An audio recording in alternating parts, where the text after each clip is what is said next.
biasa. Teacher ingin tahu sebagaimana kalian rasakan atau mood kalian sebelum memulai pembelajaran hari ini. Teacher akan kirim linknya melalui grup WhatsApp. Silakan dibuka linknya dan pilih emoticon yang mewakili perasaan kamu hari ini. Dan nanti di depan akan ada tayangan yang paling banyak emoticonnya yang dipilih berdasarkan moodnya hari ini. Silakan Nak.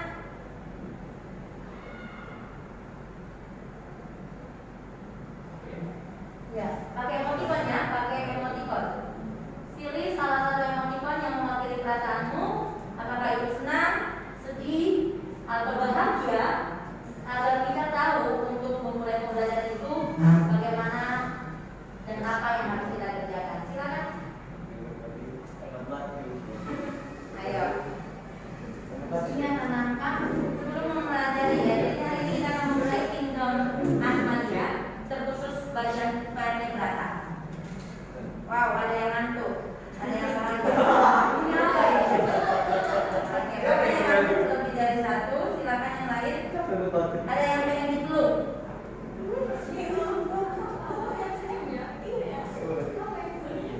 Oke, lanjut. Emoticon ini masih 6 orang yang masuk 5. Lanjut yang lain. Paul udah Paul? Udah. Ada yang merasa dihantui ya? Ada yang bahagia? Dera sudah? Randy sudah? Sudah ya? Belinda? Sudah. Masih 7 orang. Yang pasti kalian ada 9 lagi ya. Ada 9. Terima kasih untuk emoticon yang sudah kalian buat. Nah, untuk hari ini siapa yang tidak hadir? Ameli. Kenapa Ameli tidak hadir? Sakit. Oke, yang lain tetap jaga kondisinya, tetap jaga kesehatannya supaya tetap dalam kondisi yang baik, supaya tetap bisa mengikuti pembelajaran sampai di akhir nanti. Kembalikan handphonenya Nak, antar ke depan supaya kita bisa memulai pembelajaran kita.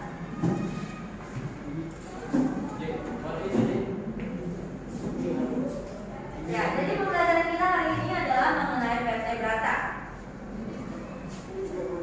Nah, ketika teacher bilang vertebrata, berarti ini berlawanan dengan pembelajaran kita sebelumnya, yaitu invertebrata atau amvertebrata.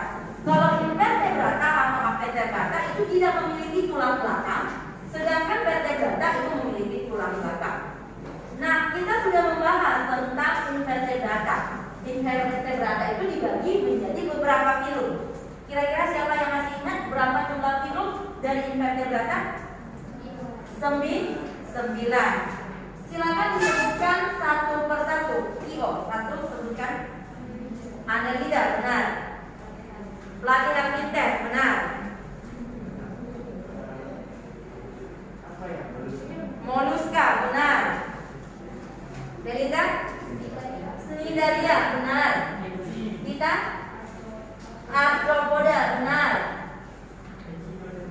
Echinodermata, benar. Masih ada 3 lagi? Ya, apa? Pelatihan kita sudah. Cnidaria sudah. Stenopora. Kemudian apa lagi? Porifera. Dan yang terakhir adalah apa? Nematoda. Jadi ingat kembali bahwa ada 9 filum daripada invertebrata. Contoh dari porifera. Siapa yang masih ingat? Spons, ya, spons. Kemudian contoh dari stenopora, anemon laut. Contoh dari cnidaria, ubur-ubur. Contoh daripada platyhelminthes, cacing pipih, cacing isak, kemudian cacing pita. Kemudian contoh dari nematodes atau nematoda. Apa nak? Cacing tambang, kemudian cacing kremi, kemudian cacing yang mengakibatkan kaki gajah, filariasis, ya. Kemudian contoh dari Annelida, cacing tanah, cacing palolo, cacing wawo, cacing pacet, dan lintah. Contoh dari moluska. Siput, apalagi sotong. Ayo apalagi? Ubur-ubur enggak? Ubur-ubur tadi sudah Cnidaria. Cumi-cumi, kerang, benar. Kerang itu bagian dari Lamelia branchiata, bagian dia. Kemudian contoh dari Arthropoda. Ini adalah pembagian yang sangat banyak. Apa itu? Insekta, lalat, kupu-kupu, kumbang, tawon, dan lain sebagainya. Contoh dari Echinoderma. Apa? Ulat laut. Landak laut. Kalau ulat laut itu masuk ke vertebrata ya, nah. Teripang, kemudian lidi laut, ular, bintang ular laut punah. Kalau bintang ular laut iya. Nah itulah dia bagian daripada invertebrata yang sudah kita pelajari. Sekarang kita masuk ke vertebrata. Ya, vertebrata ini dibagi menjadi satu filum. Walaupun ada beberapa yang mengklasifikasikan jadi dua filum. Ada yang disebut filum chordata dan ada yang disebut dengan filum hemichordata. Tapi saat ini kita akan mempelajarinya dengan satu filum saja. Perhatikan di sini bisa dilihat ya. Jadi untuk invertebrata ada 9 karena ini dibagi dua. Ada Ctenophora dan Cnidaria, lainnya tetap sama. Sedangkan yang ini vertebrata dibagi hanya satu filum, di mana filum itu dibagi menjadi 4 kelas, 4 bagian, dan nanti 4 bagian dari subfilum dibagi menjadi 5 kelas. Kita ulangi, vertebrata dibagi menjadi satu filum, yaitu chordata. Dibagi jadi 4 filum. Satu filum ini dibagi jadi 4 filum. Oke, dibagi jadi 4 subfilum, dan salah satu dari subfilum itu dibagi menjadi 5 kelas. Bisa sampai di sini? Oke, nanti akan dibagi PowerPoint-nya sebagai sumber pembelajaran kalian. Next, kita lihat apa yang mau kita lihat. Tadi kita sudah bilang bahwa vertebrata dibagi berapa filum? 1. Dan dibagi berapa subfilum? 4. Subfilum yang pertama adalah hemichordata. Kita minta dulu si Stella. Apa ciri dari hemichordata? Baca sampai tanda titik.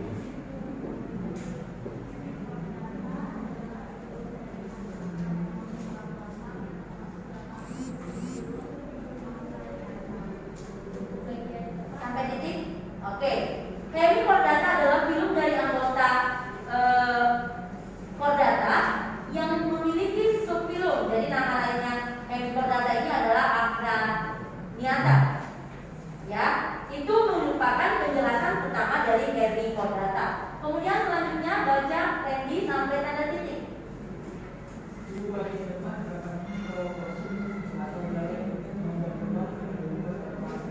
Iya, jadi dia memiliki proboscis atau disebut belalai. Yang ini, ya, ini ada belalainya. Hal itu untuk melubangi pasir atau tempat dia hidup. Dan biasanya ini disebut sebagai cacing laut karena hidupnya memang di laut. Oke? Dan guna daripada belalai itu atau proboscis itu adalah untuk melubangi sebagai tempat tinggalnya di dalam tanah. Jadi walaupun dia di laut, dia tidak berenang bebas, tapi dia di dalam laut tersebut atau di dalam lumpurnya itu supaya dia hidup tenang. Nah selanjutnya silakan dibaca kembali oleh si Sofiani.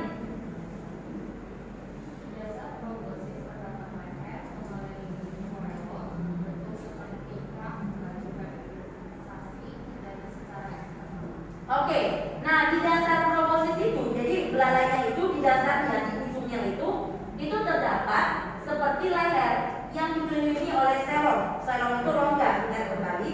Nah, kemudian dia berbentuk seperti kerak. Bentuk daripada yang mengelilinginya itu seperti kerak, dan biasanya perkembangbiakannya itu eksternal. Jadi jantan dan betina itu terpisah. Berarti bisa kita sebutkan hewan ini adalah monoceus atau dioceus? Terpisah. Dioceus, iya. Kalau jantan dan betina terpisah berarti dia berumah dua atau dioceus. Nah, sehingga mereka melakukan fertilisasi atau perkembangbiakan di luar tubuh induk. Maksudnya apa? Si jantan akan mengeluarkan sperma, si betina akan mengeluarkan ovum, dan sperma serta ovum akan sama-sama bersatu. Oke? Bagaimana caranya? Si betina ini akan meletakkan telur-telurnya di dasar atau di rumput-rumput yang ada di laut itu, atau di bebatuan. Kemudian si jantan akan menemui dengan rangsangan, dia akan memiliki kemoreseptor. Ketika telur itu dijatuhkan atau dimasukkan ke dalam daun-daun tadi di tanaman-tanaman yang ada di laut tersebut, maka si jantan akan merasakan hal itu dengan kemoreseptornya, maka dia akan menyiram sperma yang dimilikinya untuk membuahi telur yang tadi. Jadi pembuahan yang terjadi di luar tubuh betina atau di luar tubuh induk disebut dengan pembuahan eksternal. Paham sampai di sini? Paham ya? Oke, next yang terakhir. Silakan dibaca oleh kita. Hewan.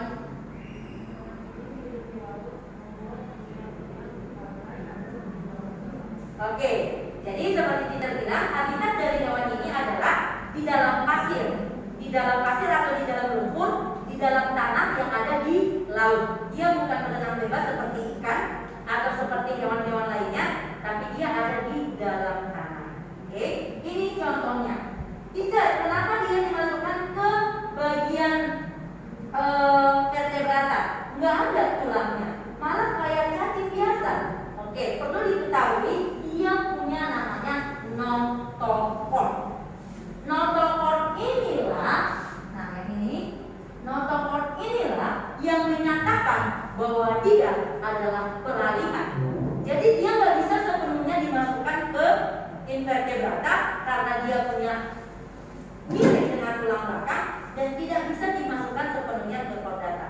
Tapi berdasarkan kesimpulan dari para peneliti, karena dia masih memiliki kemiripan, jadi ini dia rawan.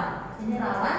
Jadi sesuai dengan kesepakatan, maka dia akan dimasukkan ke chordata atau vertebrata. Alasannya kenapa tadi? Karena punya notochord. Notochord itu lebih sering disebut dengan sumbu tubuh. Sumbu tubuh dimiripkanlah itu dengan tulang belakang. Itu alasannya. Ngerti ya? Oke, sampai di sini ada yang mau bertanya? Kayaknya masih paham. Oke, next. Tadi ada 4. Yang pertama Hemichordata, yang kedua adalah Urochordata. Nah, Urochordata ini dia memiliki tunika atau mantel. Jadi hampir mirip dengan Porifera. Jadi dia punya mantel. Nah, mantel itu adalah sebagian besar dia hidup di laut dan sifatnya adalah diam atau menempel atau sesil. Jadi hewan-hewan ini adalah hidupnya basil, menempel. Ya, kalau yang tadi cacing Hemichordata itu di dalam tanah, kalau ini adalah sesil atau menempel. Nah, kemudian hidupnya juga ada beberapa seperti plankton. Hidupnya bisa bebas. Kemudian dia memiliki alat penyemprot. Yang ini sebagai mulutnya digunakan sebagai penyemprot, dan hewan ini masih kategori primitif. Sama seperti Hemichordata tadi, ini juga dimasukkan ke vertebrata karena dia memiliki notochord atau sumbu tubuh. Nah, kemudian lapisan tubuhnya terdiri dari lapisan yang tembus pandang. Jadi ini contohnya ada Momula sp atau Botrytis sp, dan semua dari klasifikasi Urochordata itu memiliki tubuh yang transparan. Ya. Kemudian dia juga memiliki pembuluh darah yang baik. Ada jantungnya, yang dimana jantungnya itu berotot sehingga berdetak seperti biasa untuk memompa darah digunakan juga. Dan jantung juga terdapat darah yang akan dipompa ke seluruh tubuh yang digunakan sebagai alat respirasi. Walaupun bentuknya sangat simpel, tapi ketahuilah bahwa hewan dalam Urochordata ini adalah hewan berdarah tertutup. Apa arti berdarah tertutup? Siapa yang masih ingat berdarah tertutup? Apa artinya? Iya, peredaran darah yang memiliki pembuluh darah. Walaupun dia bentuknya seperti Porifera dan merupakan hewan primitif, untuk hewan Urochordata ini dia memiliki pembuluh darah, sehingga sistem peredaran darahnya juga tertutup. Paham ya? Oke, nah ini hanya sekilas-sekilas saja kita bahas, karena yang paling penting adalah di bagian si vertebrata nanti. Nah yang terakhir untuk yang primitifnya. Nanti yang tidak primitif itu adalah subfilum vertebrata, yaitu Cephalochordata. Cephal artinya kepala, chordata itu adalah sumbu dari Chordodorsalis. Contohnya adalah Apioxus lanceolatus. Ini juga merupakan salah satu hewan yang hidup di dalam laut atau di dalam tanah. Dia itu bentuknya kecil seperti ikan, dan jumlahnya atau jenisnya itu hampir lebih dari 20. Nah, dia juga memiliki bagian yang bisa digunakan sebagai kayak yang tadi di Hemichordata, dia memiliki proboscis. Di sini juga dia seperti memiliki tentakel. Tentakelnya ini digunakan untuk mengumpulkan diri, karena dia juga hidup di dalam tanah. Kemudian dia memiliki chorda dorsalis yang ada seumur hidupnya dan meluas di sepanjang badan. Oke, jadi perlu juga kita ketahui bersama kalau Hemichordata tadi sama Urochordata dia dikatakan paling primitif. Kenapa? Dia punya notochord atau sumbu tubuh, tapi sumbu tubuhnya itu muncul ketika dewasa. Tapi kalau ini mulai dia dari bayi atau mulai dilahirkan, ini udah punya notochord. Ngerti ya? Jadi kalau misalnya invertebrata, memang dari sepanjang hidupnya dia nggak punya tulang belakang, ya kan? Kalau tadi Hemichordata sama Urochordata, waktu bayi atau waktu kecil dia nggak punya notochord. Even di dewasa dia punya notochord. Kalau yang ini Cephalochordata, mulai dia dilahirkan sampai dia dewasa itu punya notochord. Bisa ya? Oke. Nah, tiba kita ke sebuah video yang menjelaskan bagaimanakah perbedaan Urochordata dan Cephalochordata. Karena Hemichordata tadi sangat-sangat primitif. Jadi yang ini aja kita nonton. Silakan diperhatikan.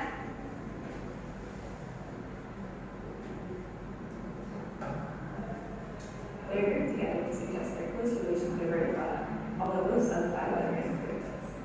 Subphylum Urochordata includes the city seaspreads and tunicates, Limnaceans and Thalliaceans. And Cephalochordata includes the Graphiostoma, also known as Amphioxus or Lanceolens. Tunicates are sessile, while Amphioxus have fish-like bodies that they use to burrow in the sand. Most tunicates are filter feeders, collecting small organic particles from surrounding water. There is one species of tunicate known as a predatory tunicate that feeds on small marine mammals with a mouth-like hood. Colonial tunicates, known as chirosomes, can form together to create massive structures that are 60 feet long. Certain invasive species have found their way to the United States. The colonies create a dense covering along the ocean floor and surrounding surfaces, suffocating native species that are essential to ecosystems. Tunicates are able to reproduce both asexually and sexually, and they are, with few exceptions, hermaphroditic. Colonies typically form through budding, a form of asexual reproduction. An alternative to budding is a sexual means of reproduction in which both sperm and eggs are released into the surrounding water to fertilize. Tunicates, as a rule, do not self-fertilize, and therefore this mode of reproduction produces greater genetic variability. Lanceolens reproduce only sexually in a very similar spawning process as the Urochordates, in which fertilization takes place with the surrounding waters. The sea pineapple is an edible obsidian that is part of the culinary palate in Korea and raw, boiled, or pickled and is said to combine four tastes: sweetness, saltiness, acidity, and sourness. Paella chilensis, called puré in Spanish, is a tunic found in the cuisine of Chile and Peru. It can be eaten raw or cooked and is said to have a slightly bitter, soapy flavor. Lamb flips are found in the Southeast Asian cuisine, typically fried in batter. They are generally and wrongly referred to as small fish. Eurochordata and Cephalochordata are a part of the greater phylum Chordata because they exhibit the four chordate characteristics at some stage in their life. Tunicates have a characteristic tadpole larva, and lamb flips are the only chordate to exhibit all four chordate traits in adult form. Both Urochordates and Cephalochordates are thought to be very close relatives to the vertebrates and give many clues to the common ancestry of the Rheiniana. Oke, nah jadi kalau untuk Hemichordata, kemudian Urochordata sama si Cephalochordata itu masih memiliki novel form. Dan tadi sudah disebutkan ada beberapa fungsinya dapat dijadikan sebagai bahan makanan. Ya, bagian-bagian ini juga dapat dijadikan makanan. Jadi itu penjelasan daripada si 3 subfilum tadi. Nah sekarang kita masuk ke subfilum yang keempat, yaitu bagian vertebrata. Oke, kita masuk ke subfilum berikutnya, yaitu vertebrata. Vertebrata dibagi menjadi 5 kelas atau lebih sering disingkat dengan para. P itu menyatakan Pisces, A itu menyatakan amfibi, R itu menyatakan reptil, A itu adalah apes, dan M adalah mamalia. Ya, Pisces itu adalah golongan ikan, amfibi adalah golongan yang memiliki 2 alam atau sering disebut dengan hewan yang hidup di 2 alam.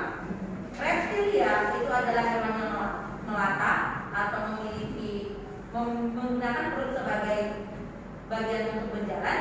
Kemudian apes itu adalah memiliki bulu, dan mamalia itu adalah memiliki kelenjar susu atau mama. Selanjutnya, di sini ada perbedaan yang secara signifikan harus kalian ingat. Poikiloton atau sering disebut dengan suhu dingin adalah ciri-ciri yang dimiliki oleh 3 kelas, yaitu P, A, M. P itu Pisces, A itu apes, A amfibi, R itu adalah reptil. Apa arti poikiloton? Itu artinya berdarah dingin. Nah, apa arti berdarah dingin? Suhu yang berubah-ubah sesuai dengan tempatnya hidup. Kalau kita saat ini suhu kita yang normal berapa? 36 sampai 37, benar ya? Kalau kita pergi ke kutub utara, suhu kita pun akan sekitar itu. Kalau di atasnya itu pasti sedang demam, kalau di bawahnya itu sedang terjadi penyakit. Mau kita di gurun Sahara sekalipun, suhu kita akan senantiasa konstan. Itu yang disebut dengan bersuhu darah panas atau berdarah panas, atau sering disebut dengan istilah homoiloton. Sedangkan bersuhu darah dingin itu disebut dengan poikiloton.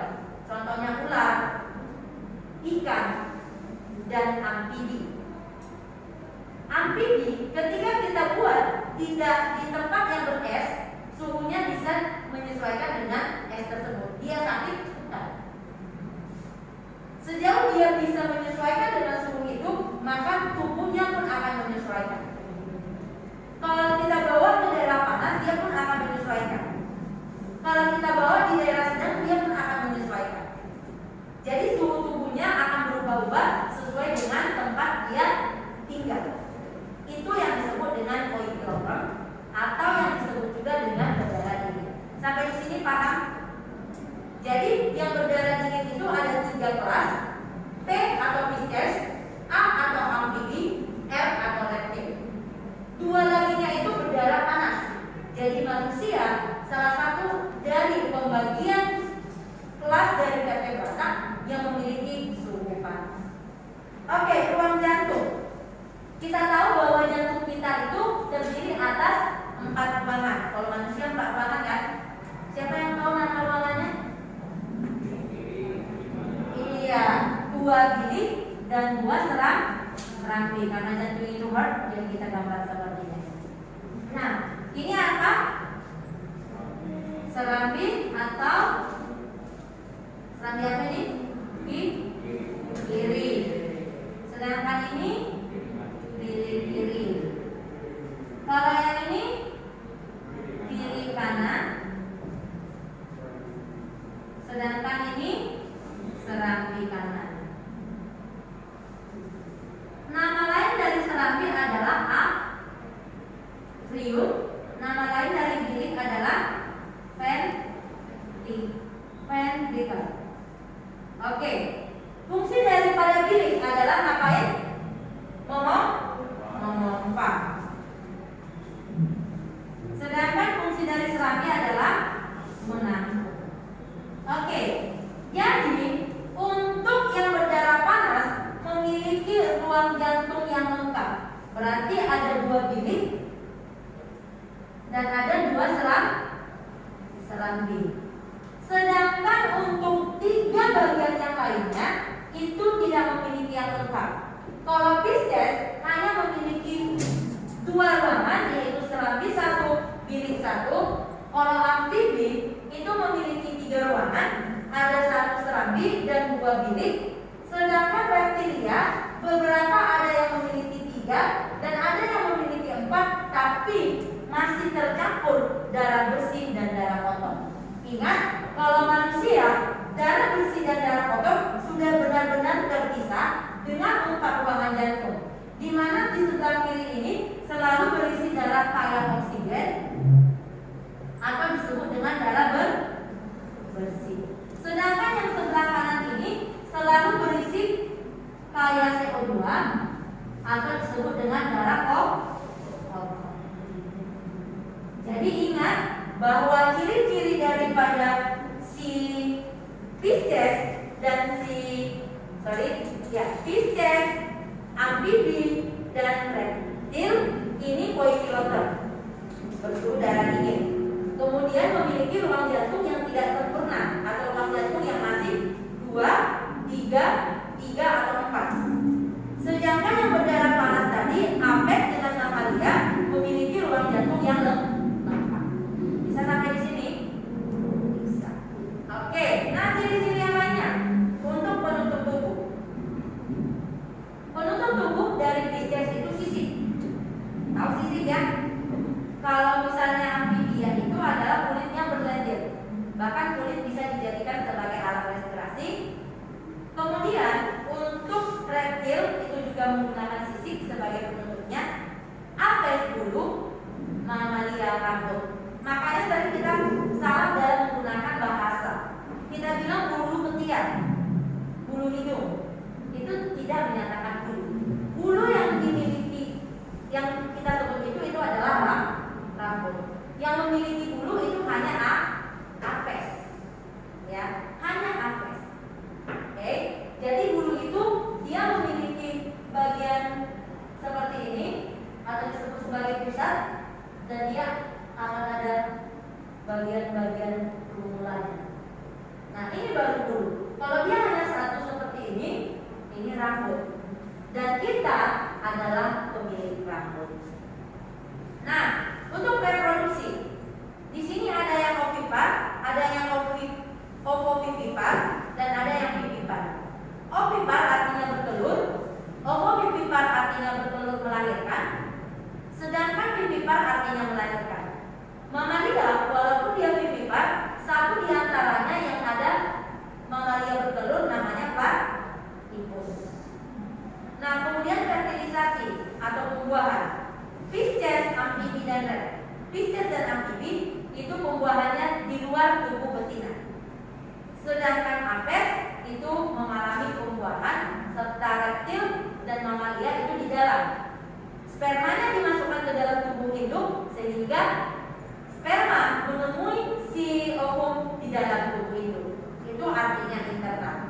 Sedangkan arti eksternal seperti si hemipodata tadi, si betina akan meletakkan telurnya, datang si jantan akan menyirami di luar dari tubuh induk spermanya tersebut. Oke, itu arti eksternal. Sampai di sini ada yang mau bertanya? Kalau tidak ada, kembali lagi kita akan menyaksikan video dari penjelasan berikut.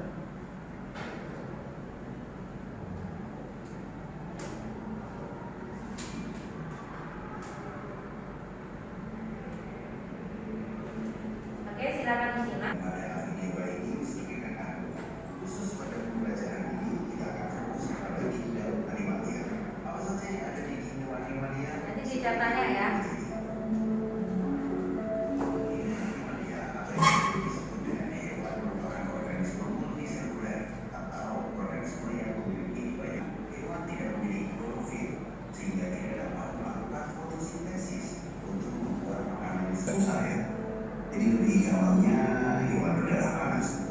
Mamalia mempertahankan suhu tubuhnya yaitu di 36 derajat Celcius lebih sampai 37 berapa ya? Bahaya loh.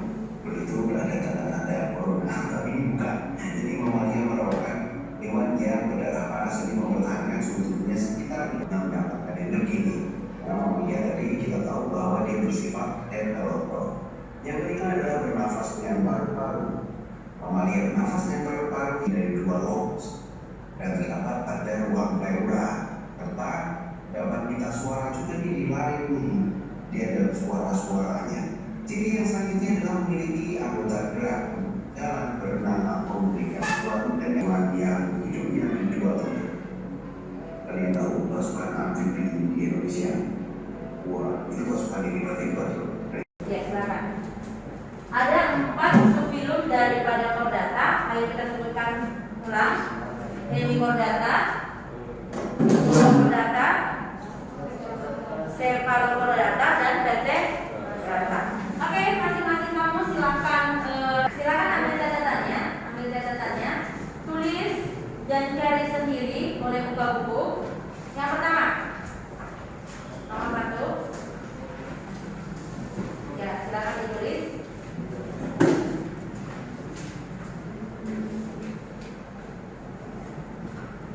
Yang nomor 1 itu, apa yang dimaksud dengan hewan berdarah dingin dan hewan berdarah panas? Apa yang dimaksud dengan hewan berdarah dingin dan hewan berdarah panas?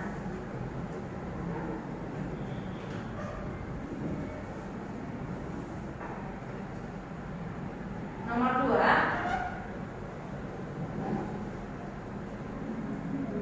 tuliskan 4 perbedaan ciri antara Pisces, Apes, reptil, amfibi, dan mamalia.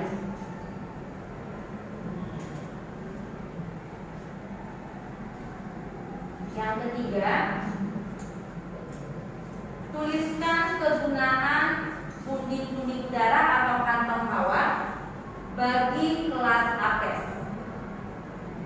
Tuliskan fungsi kantong hawa atau pundi-pundi udara bagi kelas Apes.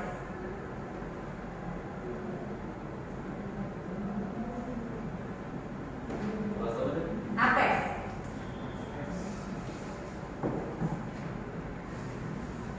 Selanjutnya, yang keempat, tuliskan alasan mengapa Hemichordata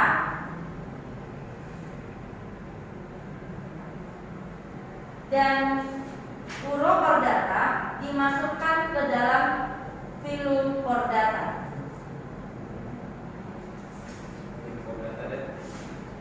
Urochordata. Tuliskan mengapa Hemichordata dan Urochordata dimasukkan ke filum Chordata.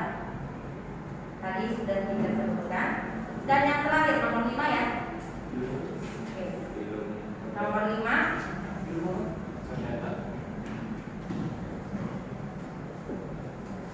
bangsa reptil melakukan pemutusan ekor yang dikenal dengan istilah apa?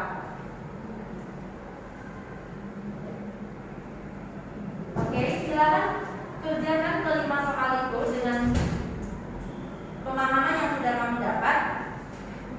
Sebelum break, sebelum lunch harus selesai. Waktunya hanya kira-kira 20 menit kurang. Oke, karena waktunya sudah habis, teacher minta untuk mengumpulkan tugas yang sudah teacher berikan tadi. Silakan dikumpul tugasnya di meja bagian kanan teacher agar kita bisa mengakhiri pertemuan ini dengan baik. Silakan.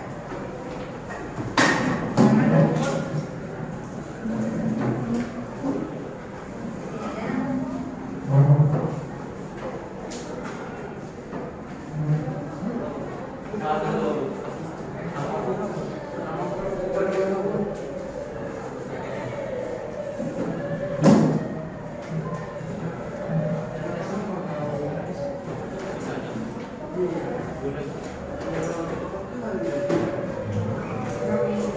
baik. Silakan dikumpul, semuanya sudah mengumpul. Sudah ya. Kita akan akhiri pertemuan kita ini. Terima kasih untuk semua kerjasamanya. Dan kiranya pertemuan ini dapat bermanfaat untuk kedepannya. Kita akhiri dengan doa penutup yang dipimpin oleh Jack.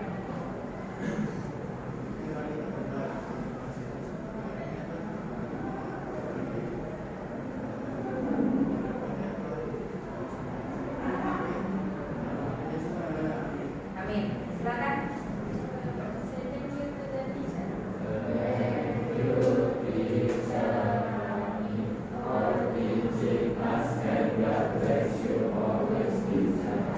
You're welcome and God bless you too. Silakan. Selamat pagi, saya Teacher Jumala, mengajar di Sekolah Kristen Basic sebagai guru IPA. Saya sudah menonton video yang sudah direkam oleh Teacher Rani dan saya memberikan penilaian untuk Teacher Rani. Yang pertama, kelebihan. Kelebihan Teacher Rani adalah pertama, mampu mengajar dengan baik. Yang kedua, menggunakan slide sebagai pendukung pembelajaran. Yang ketiga, menggunakan pembuka seperti salam, doa, presensi, dan motivasi, bahkan mood detector. Yang keempat, memberikan pertanyaan pemantik saat memulai pembelajaran untuk memacu siswa lebih aktif. Yang kelima, waktu digunakan dengan efisien. Kekurangan Teacher Rani, yang pertama, tidak memberikan siswa berdiskusi dengan rekan sejawatnya. Yang kedua, siswa tidak terlalu aktif. Demikianlah penilaian saya terhadap Teacher Rani. Kiranya untuk seterusnya lebih baik lagi.